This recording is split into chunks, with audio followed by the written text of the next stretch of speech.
अस्सलामुअलैकुम वरहमतुल्लाहि वबरकातुहू।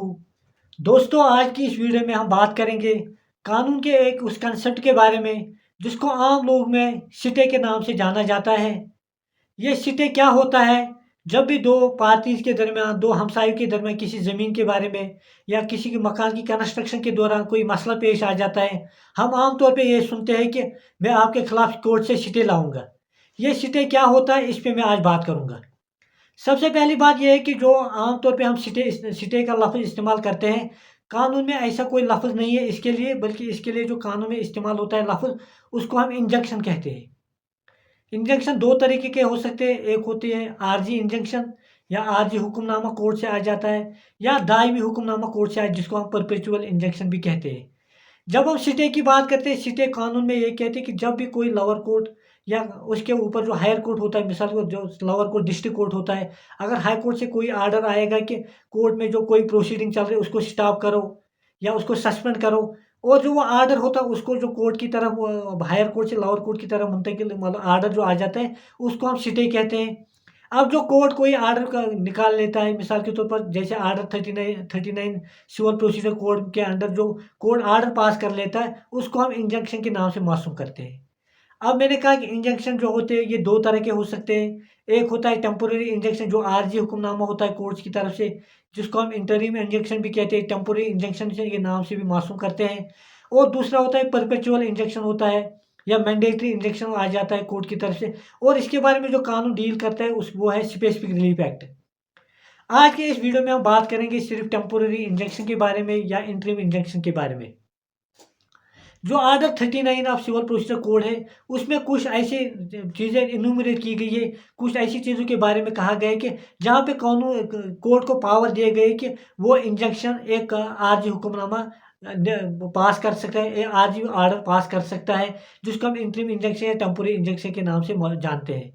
मिसाल के किन सूरत में एक कोर्ट के पास पावर यह है कि जिसको आम लोग भी कहते हैं सिटे दे सकता है, जिसको हम कानून में इंजंक्शन कहते हैं। किन सूरत में दे सकता है? मिसाल के तौर पे अगर किसी जो प्रॉपर्टी होती है, डिस्प्यूटेड प्रॉपर्टी, किसी दावा, जो कोर्ट में जब दावा पेश किया जाता है उसमें किसी प्रॉपर्टी के बारे में कहा जाता है कि इसके दरमियान हम दो पार्टी के दरमियान इसके बारे में कोई तनाज़ा है।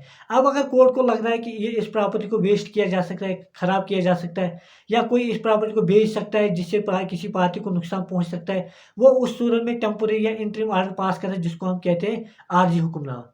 इस तरह कानून कभी कोर्ट को ये लगे किसी पार्टी ने केस कोर्ट के सामने लाया, दावा जब कोर्ट के सामने आ जाता है, कोर्ट को ये बताया जा रहा है कि हमें लग रहा है कि हमें ये तो, या तो हमें अपने जो कब्जा है ज़मीन पे उससे हमें ये बेदखल करना चाह रहा है, या बेदखल कर चुका है। उस सूरत में भी कोर्ट, मिसाल के कोई जो क्रेडिटर होता है या किसी ने कोई कॉन्ट्रैक्ट किया हो और दूसरी पार्टी को लग रहा है कि वो ब्रीच कर रहा है इसको, वो इस कॉन्ट्रैक्ट को ख़त्म करना चाहे, उस सूरत में भी वो पार्टी कोर्ट के सामने आ जाएगी, वहाँ से एक इंटरिम आर्डर ले सकती है, जो ये इंजंक्शन आर्डर ले सकती है, जिससे दूसरी पार्टी को रोका जा सकती है आप जो ये कंट्री उसका ब्रीच मत करो। या कोई पार्टी ऐसी होती है कि जो उसके कर्जदार होते हैं, उनको वो अपने कर्जदार को धोखा देने की नीयत से अपनी ज़मीन को पहले ही बेचना चाह रहा है और बेच रहा है, उस सूरत में भी कोर्ट एक इंजंक्शन आर्डर पास कर सकता है। अब क्योंकि आर्डर 39 में कुछ मतलब मखसूस चीज़ों के बारे में कहा गया है कि जिसमें कोर्ट को पावर दिया गया है कि वो इंजंक्शन आर्डर पास कर सकता है। अब अगर कोई चीज़ ऐसी है कि जो आर्डर 39 में नहीं आ रही है, जो इसमें कंसर्न कहा गया, जो कहा गया है कि कोर्ट के पास किन किन हालतों में पावर है, उस सूरत में जो कोर्ट के पास पावर है, सेक्शन 151 जो सिविल प्रोसीजर कोड का है, उसमें इनहेरेंट पावर्स कोर्ट के पास रहते हैं कि वो कोई भी इंजंक्शन पास कर सकते जो उसको ठीक लगे। इस तरह से जो सेक्शन 94 है सिविल प्रोसीजर कोड है, वो भी कोर्ट को टेम्पोररी इंजंक्शन पास करने के आर्डर्स दे रहे हैं, पावर्स दे रहे हैं। अब जो ये पावर जो रहते हैं, क्योंकि जब हमें पता चल जो सिविल प्रोसीजर कोड है, ये असल में प्रोसीजर लॉ है, मगर जो आर्डर 39 जब जब हम उस पे आ जाते हैं तो ये यहाँ पे एक सबस्टेंटिव लॉ आ जाता है। यहाँ पे ये पार्टीज के हुकूक की बात कर रहे हैं, उनके राइट्स की बात कर रहे हैं, और ये कह रहे हैं कि जो इस आर्डर 39 है, जो सिविल कोड को पावर बनाता है क्या, एज ए इक्विटेबल कोड। जो ये मतलब मिसाल जब मैं कह रहा हूँ इंजंक्शन आर्डर जो इंटरम रिलीफ जो कोर्ट दे रहा है, उस वक्त जो ये कोर्ट है इसके पास जो इक्विटी कोर्ट की पावर्स है, ये कोर्ट अब इक्विटी बन जाता है। इक्विटी का मतलब ये होता है कि एज पर कॉन्शियसनेस, जब कोर्ट के सामने कोई केस आ जाता है और उसको जब वो दो फैक्ट्स देख लेता है, कोई केस के फैक्ट्स देख ले, वो बता देता है कि ये जो इक्विटी होता है ये होता है एज पर कॉन्शियसनेस। और इक्विटी, जब हम इक्विटी जुरिस्डिक्शन में आ जाते हैं इसमें, क्योंकि ये डिस्क्रिशनरी रिलीफ होती है, कोर्ट के पास ये उसकी मतलब मर्जी पे निर्भर होता है कि वो आपको वो रिलीफ दे या न दे, क्योंकि इसीलिए यहाँ पे कॉन्शियसनेस की बात आ जाती है। कोर्ट अपनी ज़मीर की आवाज़ को सुन के वो ऑर्डर पास कर लेता है। उसके बाद जो है इक्विटी प्रेसिडेंस, क्योंकि अगर पहले केस में कोर्ट ने एक ऑर्डर पास किया होता है, आमतौर पे ये होता है कि दूसरी बार भी जब ऐसा होगा तो जो पहला ऑर्डर हुआ होगा, जो सुप्रीम कोर्ट ने, हाई कोर्ट ने कोई ऐसा ऑर्डर पास किया होगा, ऐसी जजमेंट पास की हो, वो लोअर कोर्ट पे वो बाइंडिंग हो जाती है। मगर जब इक्विटी में हम आ जाते हैं तो यहाँ पे कोर्ट पे वैसा कुछ बाइंडिंग नहीं होते। कहते हैं कि जो इक्विटी होती है ये रेबल अगेंस्ट प्रेसिडेंस होती है।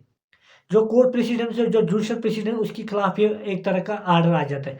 क्योंकि ये भी मिसाल के तौर पर जब हम कहते हैं प्रेसिडेंस जब होता है, अगर 1+1 = 2 होता है किसमें, स्टैट्यूटरी एडजुडिकेशन में। जब हम डिस्क्रिशनरी एडजुडिकेशन में आ जाते हैं, यहाँ पे 1+1 = 2 कभी 3 भी हो सकता है, क्योंकि यहाँ पे कोर्ट जो होते हैं वो बाकी चीज़ों को भी मद्देनजर रखते हुए ऑर्डर पास कर लेता है। क्योंकि इसीलिए हम कहते हैं कि इक्विटी जो होती है ये रेबल होती है किसको, प्रेसिडेंस के खिलाफ। अब जब ये इक्विटेबल जुरिडिक्शन कोर्ट के पास आ जाती है, इसके पास बहुत सारे पावर्स आ जाते हैं। अब जो ये पावर्स होते हैं, जो कोर्ट के पास पावर्स होते हैं, ये इनका इस्तेमाल एक्स पार्टी भी कर सकता है। मिसाल के तौर जब कोर्ट के पास कोई केस आ जाता है, कोई पार्टी कह रहा है कि मेरा ज़मीन है उसको दूसरा हड़पना चाह रहा है, या ये कि उसको लग रहा है कि खतरा हो रहा है कि मुझसे मेरी ज़मीन छीनी जाएगी, या उसकी ज़मीन को किसी ने छीन लिया हो। उस सूरत में जब वो कोर्ट के पास आ जाते हैं कि अब अगर हम कोर्ट पहले ये टाइम लेगा कि मैं दूसरी पार्टी को सुनूँगा, समन्स इश्यू करूँगा, तब उस सूरत में जो जिस पार्टी की ज़मीन को खतरा है, या उसकी प्रॉपर्टी या उसके मकान को जो खतरा है, वो हम रोक नहीं सकते। उस सूरत में कोर्ट ये करता है कि वो पहले ऑर्डर ही इश्यू कर लेता है, उसको हम कहते हैं एक्स पार्टी ऑर्डर या इंटरिम इंजंक्शन पे का ऑर्डर पास कर लेता है। ये जो पावर है कोर्ट के पास, ये भी ऑर्डर 39 जो सिविल प्रोसीजर कोड के है, सब सेक्शन 3 जो है, वो ये कह रहा है कि आपको क्या रूल जो इसका कह रहा है क्लास 3 का, वो ये कह रहा है कि आपको जाना है क्या, आपको नोटिस इशू करनी होगी अगेंस्ट जो अपोजिट पार्टी हो, जो डिफेंडेंट होगा उसको नोटिस इशू करनी। डिस्क्रिशनरी एडजुडिकेशन में आ जाता है जब ये इंटरिम इंजंक्शन का हो या टेम्पोररी इंजंक्शन का मामला हो। कोर्ट 3 चीज़ों को ज़्यादातर मद्देनजर रखता है। पहले एक प्राइमा फेशियाई केस, क्या जिस पार्टी ने कोर्ट के प्लेंटिफ ने जब कोर्ट के पास केस लाया, उसके पास प्राइमा फेशियाई केस है या नहीं। प्राइमा फेशियाई केस मिसाल के तौर पर किसी का ज़मीन का तनाज़ा है, जब कोई पार्टी अपने जो टाइटल डीड्स होते हैं, जो उसके कागज़ात कोर्ट के सामने पेश कर, उसका मतलब उसने कोर्ट के सामने किसी हद तक प्रूव किया कि हाँ मैं ही इस लैंड का या इस प्रॉपर्टी का ओनर हूँ। इसके बाद होता है इर्रेपरेबल लॉस। कोर्ट ये देखेगा कि अगर हम ऑर्डर नहीं पास करेंगे, वो कर रहा है एक तरह वो कंपैरेटिव वो बैलेंस देख रहा है कि किसको ज़्यादा नुकसान हो जाएगा। अगर मैं ऑर्डर पास करूँगा उससे ज़्यादा नुकसान होगा, अगर ना करूँ उससे ज़्यादा पार्टी का नुकसान होगा। अब अगर उसको लग रहा है कि ऐसा उसका नुकसान हो जाएगा कि जिसकी भरपाई कल पैसों से नहीं होगी, उस सूरत में भी कोर्ट इंटरिम रिलीफ दे देता है, इंटरिम ऑर्डर पास कर लेता है। इस तरह बैलेंस ऑफ इनकन्वीनियंस, जिसको आमतौर पर हम बैलेंस ऑफ कन्वीनियंस कहते हैं, असल में ये बैलेंस ऑफ इनकन्वीनियंस है, किस पार्टी को ज़्यादा नुकसान होगा अगर हम ऑर्डर पास ना करेंगे।